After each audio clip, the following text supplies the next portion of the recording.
So in the last set of lessons, we talked about how to find probabilities for continuous random variables and just reminding ourselves of the important things here. The probabilities are not assigned to individual values.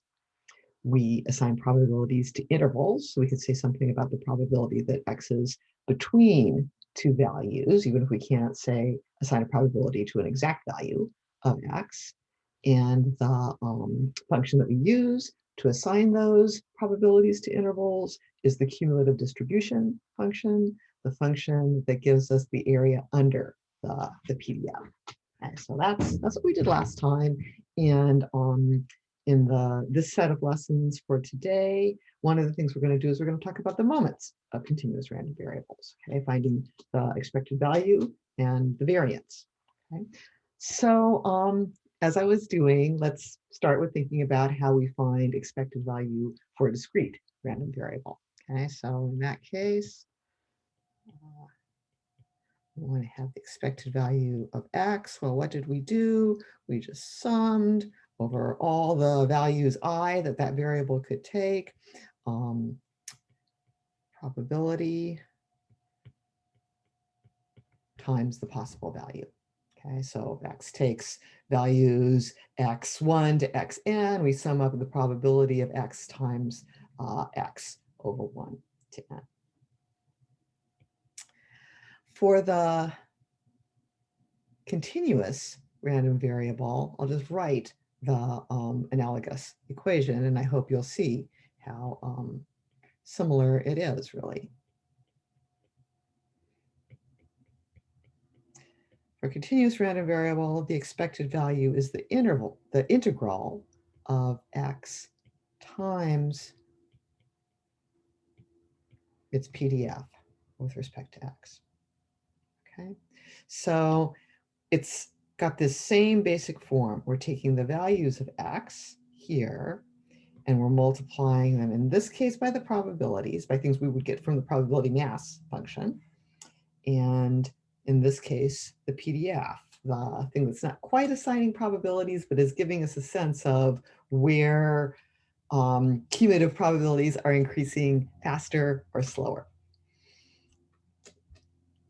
For discrete random variables, we take the discrete sum. We just add individual numbers up. For continuous random variables, we take the continuous sum, which is an integral. So this is one of the ideas you might remember from math camp, that the integral is a limit of a sum as the things that we're summing up become super duper small. All right.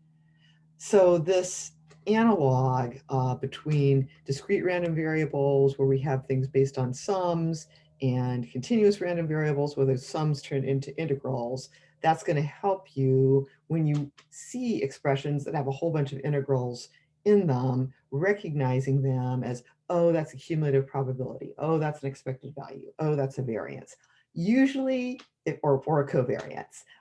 Usually, if you find yourself looking at those kinds of expressions with integral signs in a probability or statistics class, it's one of those things. It's a cumulative probability, a CDF. It's an expected value, or it's some kind of second moment, either a variance or a covariance.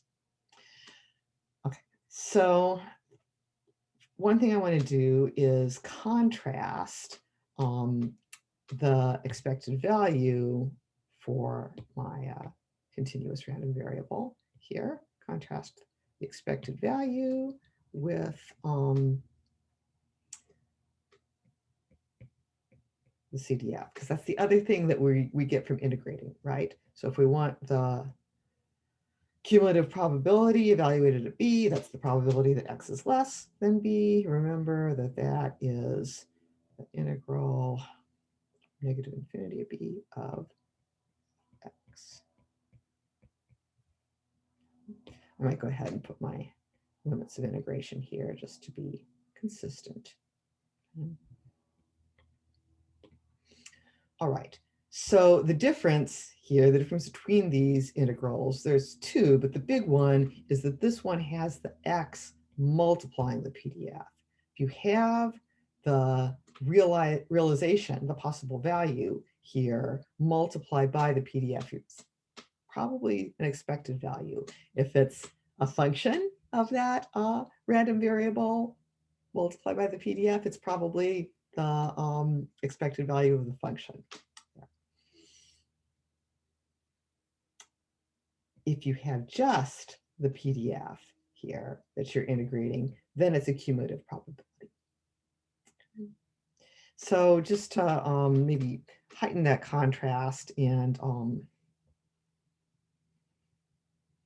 give you a sense of where you're most likely to encounter the uses of integrals in probability, here's a table from the notes. And let me say, sort of as a preface to this, you guys are not, in your methods classes or your lives as researchers, you're not going to be spending a lot of time actually coming up with numbers for those integrals. We do that in this class to understand what's going on, but it's not a big part of your life.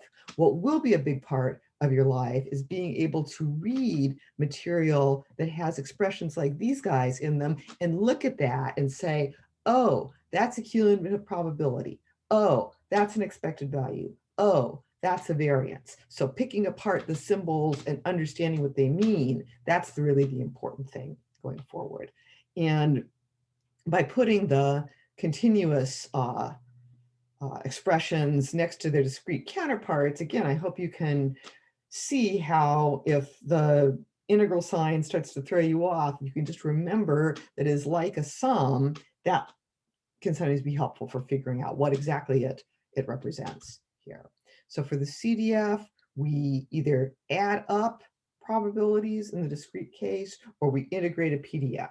There's no X's in there. There's either the PMF or the PDF, but the X itself does not occur.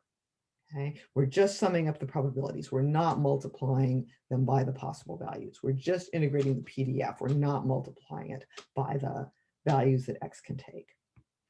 When we are summing up the values of X multiplied by their probabilities, that's an expected value. When we're integrating overall the values of X multiplied by its PDF, that's an expected value. And not surprisingly, the variance has the same form here. And of course, it's going to have the same form because we know that variance comes from taking the expected value of the square deviation from the mean, that it's got expected value at the core. But looking at the variance written out here, and sort of even the summation signs look a little bit intimidating over on this side, reminding ourselves that what we've got here is this is just the expectation of X squared minus the expectation of X squared. So look at that. Here's expectation of X, it's getting squared. Here's this thing, this function of X multiplied by the probability and added up. That is the expectation of the function. Same deal over here.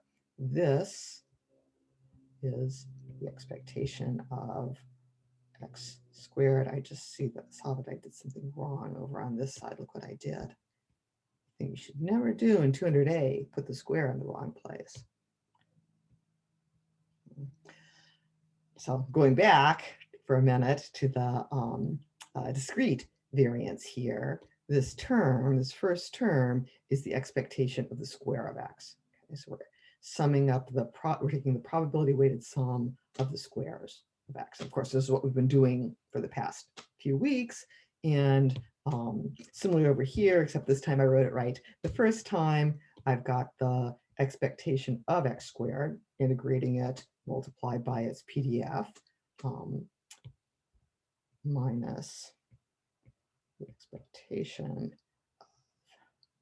of X squared. So again, what I've got here inside the parentheses is just the expectation of X. Okay. So as I said, most of your work with continuous random variables is not going to involve you actually calculating numbers for these specific integrals. You will, of course, be interpreting numbers that statistical packages calculate for you, but what's kind of when addressing more here in this lecture is your ability to read material talking about these basic features of a continuous random variable, the CDF, the expected value, and the variance, and being able to recognize how they are written in the form that uses the integrals. So that's the point of this lesson. I will say that in the next lesson, we are going to calculate some moments of a uniform random variable. So that's where we're going next. I'll see you then.